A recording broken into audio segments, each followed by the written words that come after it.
Today, the sick man of Europe, through their fault, is France. The result is an economic quagmire, which discourages businesses from investing and prevents them from succeeding, as we see each week with factory closures and record numbers of bankruptcies. France is in a state of democratic asphyxiation. This crisis was provoked and fueled by the President of the Republic, Emmanuel Macron, and by all those who have served him for the past 8 years. The national emergency requires putting an end as soon as possible to the headlong rush of those who have placed the world's seventh power at the bottom of international rankings in budgetary, migratory, economic, industrial, agricultural, educational, and technological matters.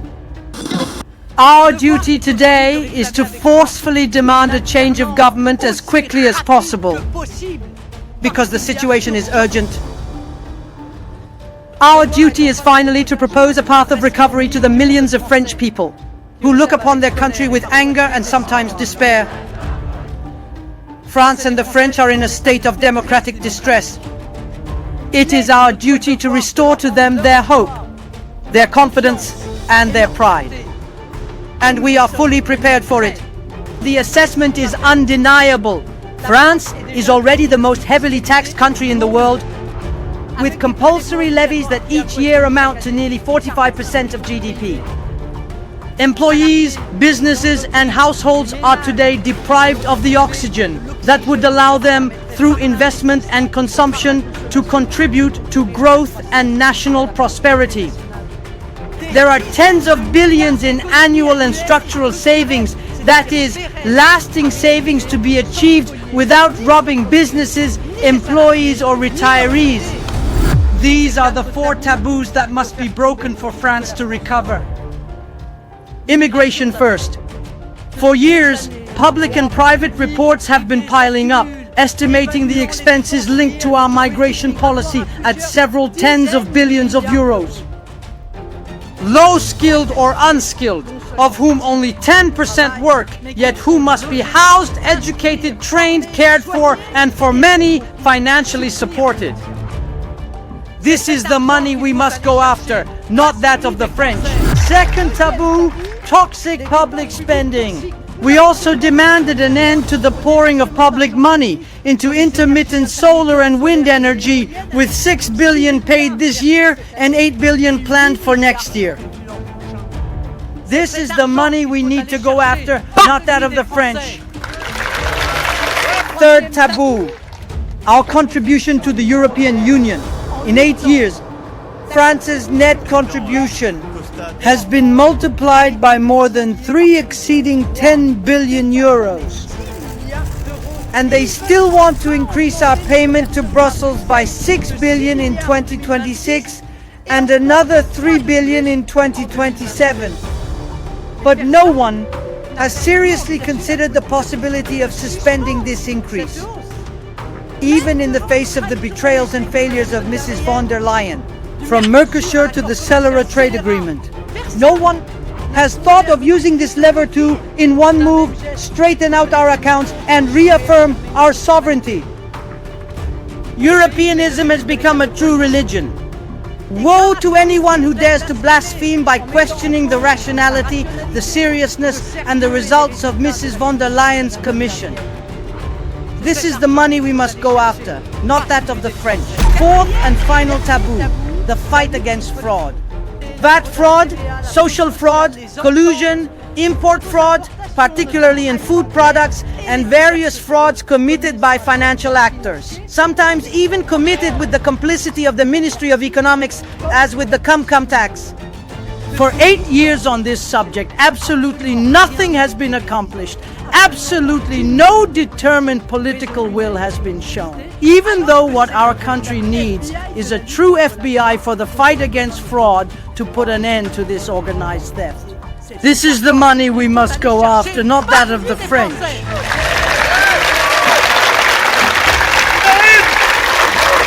Dear compatriots, lift up your hearts. We have a country to rebuild. The coming weeks, the coming months will be decisive. I am counting on you, and you can count on our deputies, on Jordan and on myself, without wavering and without weakness, until victory. Vive la République! Vive la France! The role of a political leader is not to peddle falsely comforting words. As we return, I and all of us approach it with particular seriousness. In keeping with the current political crisis, I will come back to this. For many of you, for millions of our compatriots, the situation we are going through is often the source of legitimate indignation and exasperation. No one can take any satisfaction in the state of democracy and the French institutions which, after being repeatedly trampled underfoot by Emmanuel Macron and his allies since 2017, are today weakened as never before. The situation today is, in truth, tragically simple. France is in a state of democratic asphyxiation. This crisis was provoked and fueled by the President of the Republic, Emmanuel Macron, and by all those who have served him for the past 8 years. The result is a country at a standstill. That is to say, in decline, compared with all its neighbors and partners who in Europe and around the world are building and investing for their future. The result is an accelerated collapse of our public finances, with a debt that is almost out of control and interest rates that are now comparable, when they are not higher, to those of Italy and Greece, once described as the sick men of Europe. Today, the sick man of Europe, through their fault, is France. The result is an economic quagmire, which discourages businesses from investing and prevents them from succeeding, as we see each week with factory closures and record numbers of bankruptcies, and which, in turn, deprives employees of any prospect of upward mobility through work. A society of extreme precariousness, where giving up medical care, meals, heating, not to mention vacations, all too often reduced to the status of a luxury, is becoming more and more common. The result is a security and migration situation that is more than ever beyond the control of the government, with all records in this area having been broken every year since 2017. The suburbs have now spread into more and more medium-sized towns, towns that until recently had been spared, like our borders. They have at the same time become zones of non-sovereignty and zones of non-France. For my part, I believe that the national emergency requires putting an end as soon as possible to the headlong rush of those who have placed the world's seventh power at the bottom of international rankings in budgetary, migratory, economic, industrial, agricultural, educational, and technological matters. I say it to you again, in the clearest way possible. None of us will accept prolonging the mad race into which the Prime Minister has led the country. Finally, none of us will accept placing above the higher interests of the nation the preservation of his own interest. Our duty today is to reconcile the aspirations of the people with the policies pursued by the government of France, so that, at last, the principles of popular sovereignty and democratic legitimacy may live again. Our duty today is to forcefully demand a change of government as quickly as possible, because the situation is urgent. Our duty is finally to propose a path of recovery to the millions of French people who look upon their country with anger and sometimes despair. France and the French are in a state of democratic distress. It is our duty to restore to them their hope, their confidence, and their pride. And we are fully prepared for it. To the four major taboos, which are immigration, the lifestyle of the state, frauds of all kinds, social, fiscal, import-related collusion, and more, like France's contribution to the European Union. If we differ radically from the consensus of the system's parties, it is not about the scale of the effort to be made, but about the means to be mobilized to achieve it.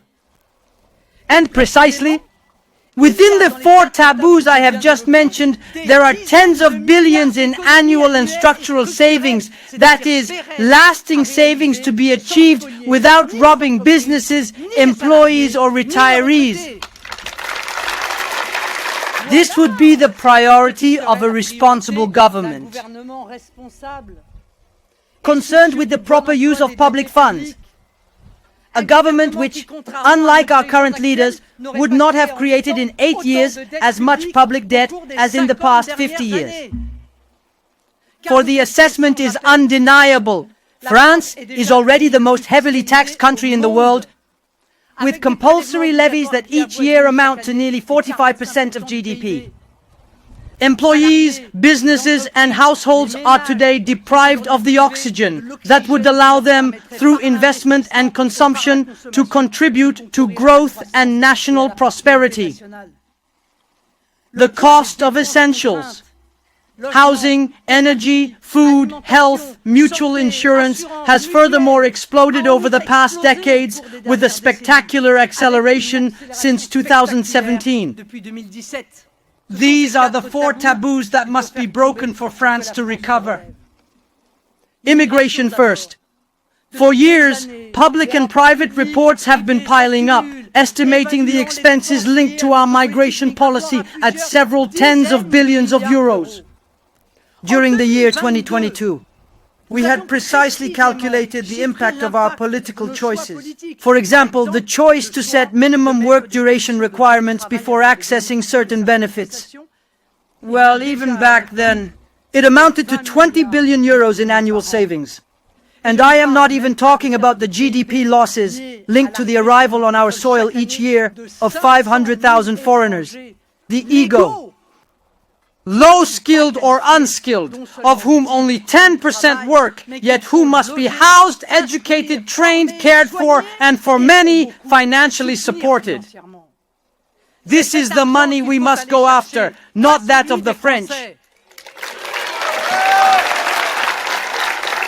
Second taboo, toxic public spending. But here too, we presented a precise and quantified counter-budget identifying 4 billion euros in savings to be made quickly from the countless state agencies and operators. We also demanded an end to the pouring of public money into intermittent solar and wind energy, with 6 billion paid this year and 8 billion planned for next year. This is the money we need to go after, not that of the French. Third taboo, our contribution to the European Union. In 8 years, France's net contribution has been multiplied by more than 3, exceeding 10 billion euros.